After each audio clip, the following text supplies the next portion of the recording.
All right, bear with me. We're putting in overtime Super Bowl week. My voice isn't the sharpest, but we've got our guy, Ricky Larson. Want to talk to him. Couple things. Obviously, get his view on the big game. We're both jacked up for this game. We're hoping for a good one. But also UFC 271, a banger, a couple of bangers coming on this Saturday as they go down to Houston, Texas. I'm actually going live for that on YouTube. So a little bit of promo there. We'll have a couple of boys enjoying some bevies, and we'll watch the main card and us kind of cheer for blood together. So, Ricky, what are you looking forward to this weekend? What a weekend for sports. I didn't even mention we got the Waste Management Phoenix Open for us golfers. How about that? There you go. Yeah. So we'll stop at UFC 271 first. That'll happen first. Yeah. Israel Adesanya and Robert Whittaker. The last fight they had was really fucking good before the pandemic, right? 2019. Yeah. Yep. And Adesanya's very theatric WWE style walkout was very fun to watch. So this is going to be an interesting fight. You know, Adesanya did stop Whittaker in the last one. And he's just hard to fight, but Izzy did just come off of a loss to Jan Blachowicz, who just lost to Glover Teixeira. So, you know, obviously he's not a huge guy, so moving up to 205 was going to be a stretch anyway. Going up against Whittaker, I love Whittaker. When he won the title, I was a big fan of him as well. Fun to watch. Just very gritty, you know, goes out there, brawls, and finds ways to win. But man, Adesanya just seems unstoppable in this division. So hopefully that's a good fight, but I see Izzy possibly stopping him again. He's almost a 3-1 favorite. I think I'm seeing now. Adesanya is. Couple things there. You mentioned Adesanya is undefeated. He's the face of the sport, right? I wonder if he kind of, you know, is it ego? Is it trying to challenge yourself? Did he get bored with the division where he's like, fuck it, I could do anything? Goes up and just gets overmatched. I mean, he's facing a mammoth of a human. Comes back down, beats up on Vettori the second time.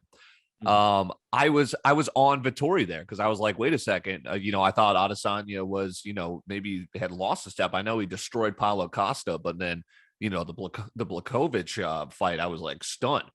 Yeah, so I have been a Whittaker fan since the pandemic, right? So I didn't see him get knocked out by Adesanya. I've been riding him through Darren Till, through Cannonier, which we'll get into his fight in a second, and Gastelum. Everyone loved Gastelum. I was like, no. So the last time he lost was Adesanya. You know, you were all over this in the Nami Yunus and Zhang Wei Li fight. I was like, you know, it's hard to beat a person twice in sports, and I imagine in fighting, right, too. But Adesanya is so long. I mean, I know Whittaker's going to give it a fight. I think the Vegas thinks that it's going to go the distance. They're setting the over-under there at 4.5. And yeah, they're really giving Whittaker just no chance here. I'm staring at plus 250 next to Whittaker's name, and I'm like, shit, give me that. You know, it's not bad. I mean, the fact that Vegas thinks it's going to go to the distance, that is a highly possible thing. Whittaker could come out, be a lot more cautious, or he could be a lot more aggressive, putting Adesanya on his heels, and then Adesanya fights a little more passive. I hope neither one of those things happen. I hope they go out, get after it like they did the first time, you know, but Izzy's just so hard to like figure out and to game plan for. And when you get in there, he's hard to adjust to. So if Whittaker can make a quick adjustment in the fight, maybe second or third round, and get himself into the fight, this could be a good fight. You know, you can never count Whittaker out. He's just, like I said, he's gritty and he won't stop unless you put him out. So it'll be a hell of a fight, hopefully. But I still see Izzy taking that there. Izzy is he's 32, Whittaker's 31, and he's got 3 inches of height on Whittaker and 6.5 inches on reach. I mean, Slim Reaper, he's like Kevin Durant out there. I'm bigger than Whittaker. I mean, Whittaker would fucking destroy me, but you know, I'm 6 foot, 195. But moving on to the co-main. Yes. Another guy that I was on the last time he was on a card. I'm on him again for this one. I mean, Derek Lewis, he's a stud, but Tai Tuivasa, fuck, this guy is so fun to watch. Yes. He looks like he's poured into his damn shorts. He looks like one of those fighters, but holy shit, he's got hands for days. He's just an exciting fighter to watch, and same team as Robert Whittaker there. So it's going to be another fun one. Hopefully that's just a rock'em sock'em, two guys going out trying to fucking just knock each other's heads off, because that's the kind of fighters both these guys are. So I expect to see more fireworks out of that fight than the main event. Yeah. But I got to go with Tua. I keep trying to call him Tua. This is Tui. Tai Tuivasa. I think he's got it. And I'm not super excited for any of the other fights on the main card. Jared Cannonier and Derek Brunson probably is going to be all right. That's my only other one. I was kind of, because Brunson's just been on a tear. Like he's been, and that I think that is going to, like, those guys are going to be throwing for that one. Yeah, I mean, I want to see more out of them for, like, I want them to make me a fan, and I just haven't had those kinds of fights and experiences with those two guys. Like you said, Brunson, pretty good. He's won quite a few in a row. Yeah. Cannonier's had some tough opponents, right? He ran into Whittaker, and then, he's just kind of, he's like the etching mark on the ladder. Like, people are using him to try and leapfrog him, and it's worked. Right. But undercard a little bit. How about some nostalgia here? Andre Arlovski. That'll be fun to watch. He's more of a journeyman now. I mean, he's not really going to fight for anything spectacular, but sometimes he'll go out there and put on a show. So he's just in it for fighting. Yeah, it's one of the guys that literally is just doing it because he loves doing it, not because of anything else. So that'll be fun to watch. And talking about a gritty individual, Roxanne Modafferi on that card. 55 fights. This woman fights anything and everything that comes across her. I wouldn't want to cross her in a bar. You'll blink wrong and she'll choke your ass out. I mean, she's a hell of a fighter too. The record doesn't really show it, and she's up against, an up-and-comer, Casey O'Neill, who's undefeated. So I haven't seen a lot from O'Neill yet, but it is still very young in her career, with only those 8 fights. But if Modafferi gets her on the ground, game over. So a couple of veterans cutting it up there at the top of the prelim card.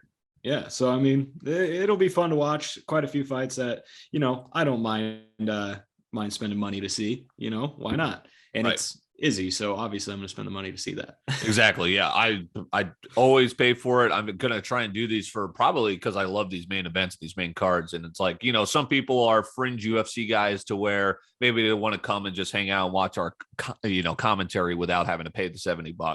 And they can catch and piece together highlights. But yeah, so that's what we're doing on Saturday. Last thing for Ricky on UFC 271, and back to Tui, our guy. So Derek Lewis, he's been fighting. God, he's been fighting a lot lately. And it's like, so he went to the Apex, and I was on Blades, all over Blades, where he just caught him. And oh man, I took a bath, lost some money there. Then it's like, okay, Derek Lewis, title shot. He's coming home. Houston, Texas, Toyota Center, gone. Makes him look like a puppet. I was all over gone there. Then he comes back.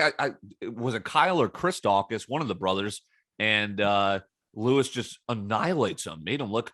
And my theory is, and it was kind of said the last time he fought, that dude just loves the Apex. He owns the UFC Las Vegas Apex. He's coming back to where he looked like a fool in the main event, Houston, Texas. Let's see if Tai Tuivasa gets it done. I like what you're thinking. I think he's plus 150. You can get him. I think that's the play. Yeah. And I mean, he's another guy that we may never see him fighting for a title, but shit, he's fun to watch. And like I said, I mean, guys like Roy Nelson were a big hit, and, people liked watching them, or liked watching them get their asses kicked. That was more what I liked from Roy Nelson, but another guy poured into his shorts. I love the guy, and it's going to be fun to watch. All right, that's Saturday night, and then we're going to wake up hungover and then do it all over again for Super Bowl Sunday.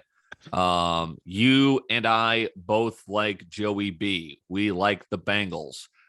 General thoughts about the game, then we'll kind of break down some matchups looking at fantasy key players. Yeah, I mean, the only concern for me with the Bengals is that offensive line. Yeah. It was a worry for me against the Chiefs, and they actually, I think, maybe only allowed 1 sack. So looked quite a bit better. Yeah. But they didn't go up against Aaron Donald, Von Miller. I mean, Leonard Floyd.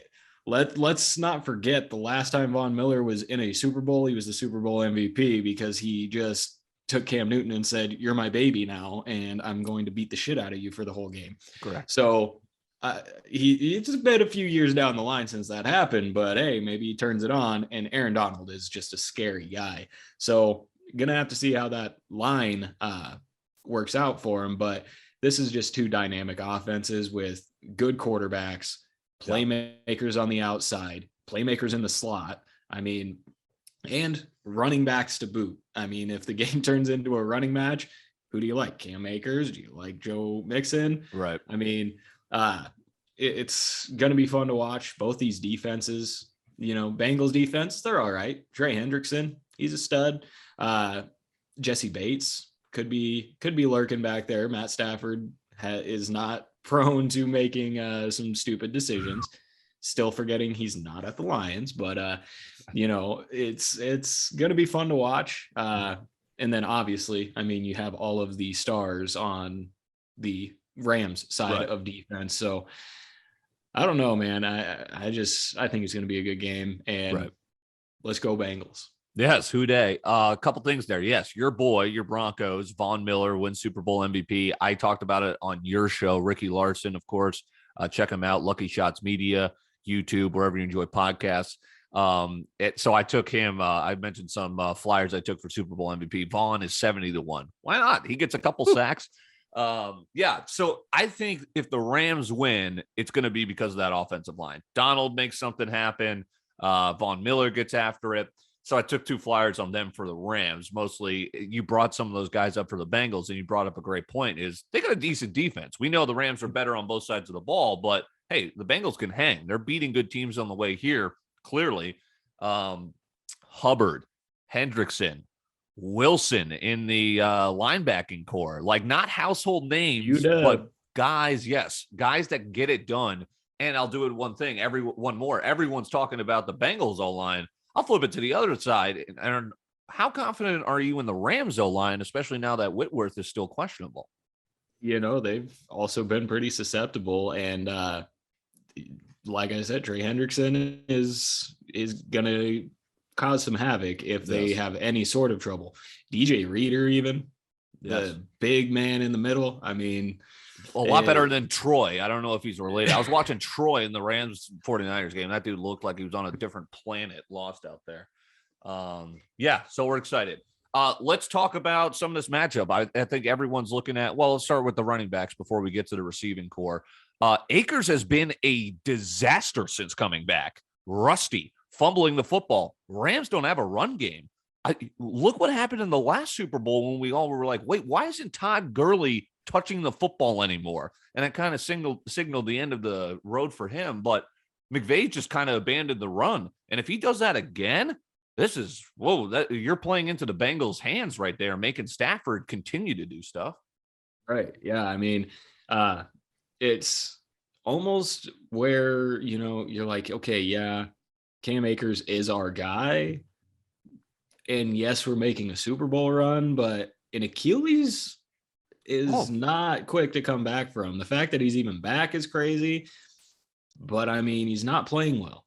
Yeah. So go back to the guys that got you there in the first place. Darrell Henderson, Sony Michel even. I mean, those seem like better options right now than Cam Akers, because Cam Akers damn near just gave the game away against the Buccaneers. Yeah. So, yes. I mean, he could be a huge liability, and don't give the Bengals any opportunities, especially down on their end of the field. Ooh, that'll cause some problems if that starts happening. I can't believe the Chiefs lost that game. I mean, they literally handed it to them on a fucking platter. Okay. Mixon, he's been fine. He's like, same thing. It's, 50, he's been better than Akers, but 50 yards, touchdown. What are we expecting out of Mixon? You know, you got Jalen Ramsey on that other side, probably going to shadow Jamar Chase. You got, I'm not sure who your other options are back there, but all guys that can lock down receivers. Yeah. So what do you do if nothing's open downfield? You got to check it down. And Joe Mixon's fully capable of catching a football and doing some run after the catch, even if he's not really involved in the running game, because let's be honest, I don't think either one of these teams is going to run the football. It's like a fight where the two guys are just heavy hitters and don't got to worry about seeing them go on the ground and tussle a bit. They're just going to try to knock each other's heads off. I think that's what this game's going to turn into. So, the running backs probably won't be as much of a factor, but Joe Mixon could be in the passing game. Certainly. And let's talk quickly and run through the tight ends, because I think they're going to be a non-factor. Higbee might not even play, right? He's doubtful. Right. Uzama is questionable, but I think he's leaning towards playing. Who's that guy? Kendall Blanton? Is he going to do something for the Rams? Or, I don't think we're going to see much out of the tight ends, but Uzama could shock me and, get the first touchdown. I mean, last time I slept on Uzama, he went out on a Thursday night and had 3 touchdowns. I mean, he's a guy that you're not going to game plan for him because he doesn't prove to be a factor game in and game out. But I mean, shit, who knows? He could go, like you said, go out, get the first touchdown, get some sort of long pass up the seam, something like that. But honestly, the playmakers, the guys that we're going to be talking about even after the game, are on the outside for sure. Yeah. So I think you and I are on the same thing in thinking that Ramsey's just going to follow Chase. Mm-hmm. Or maybe, I don't know, because Ramsey, does he just cut off a side of the field? Because you got to worry about Higgins too. Because, you mentioned, who else? It's just Ramsey. Opposite corner is Darius Williams. That dude's going to get burnt.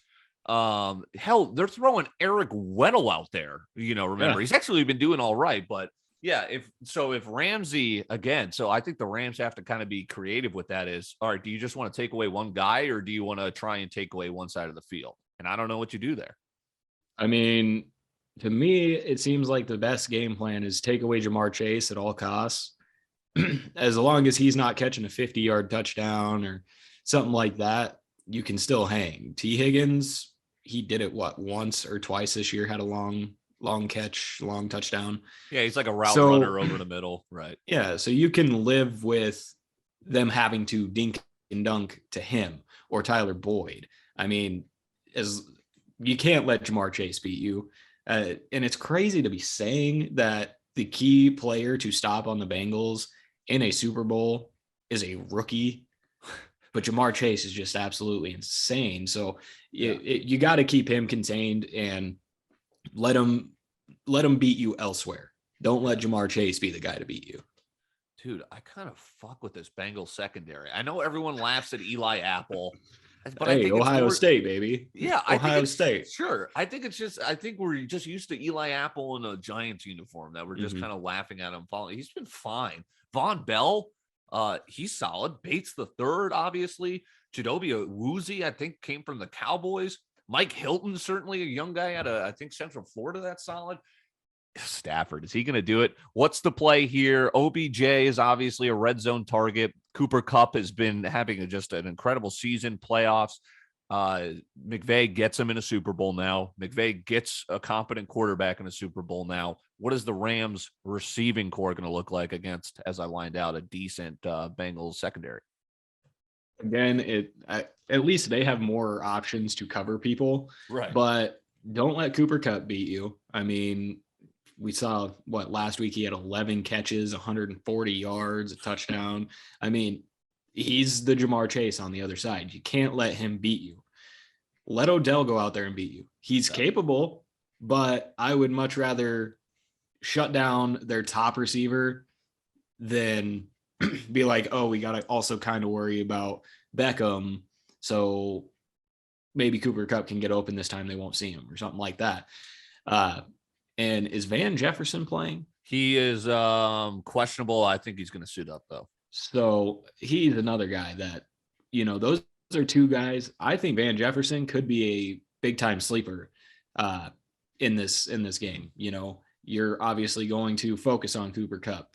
Their second option is Odell, who had a really good game last week, 9 catches or something like that.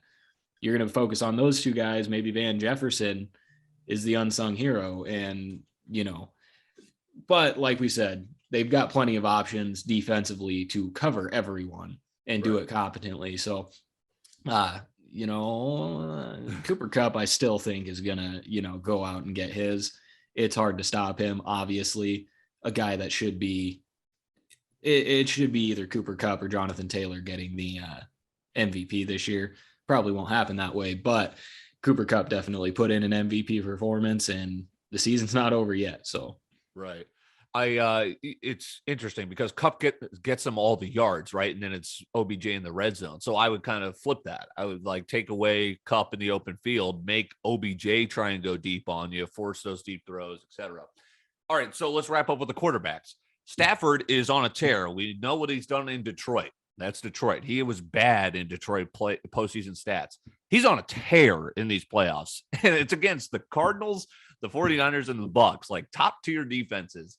This will be the easiest defense he's faced in the Bengals. So is he going to continue tearing it up? I know you like Joey B, who is going to have the better game. And it's kind of like Vegas is telling you whoever does have the better game is going to win the Super Bowl MVP. Right.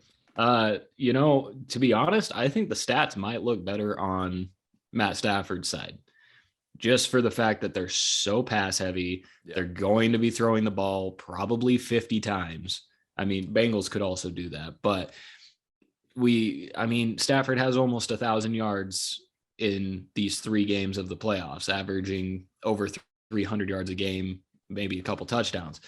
I think his stat line is going to look better, but he is more prone to making mistakes, even though he is an older quarterback than Joe Burrow is, in my opinion.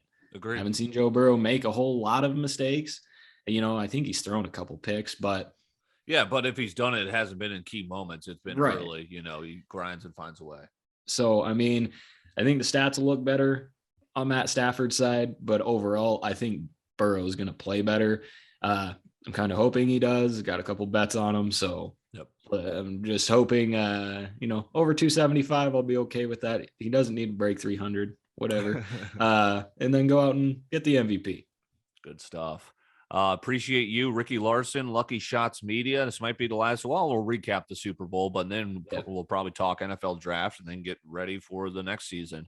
Appreciate all of the good hard work, all the insight here throughout the season, and let's have a fun Super Bowl there.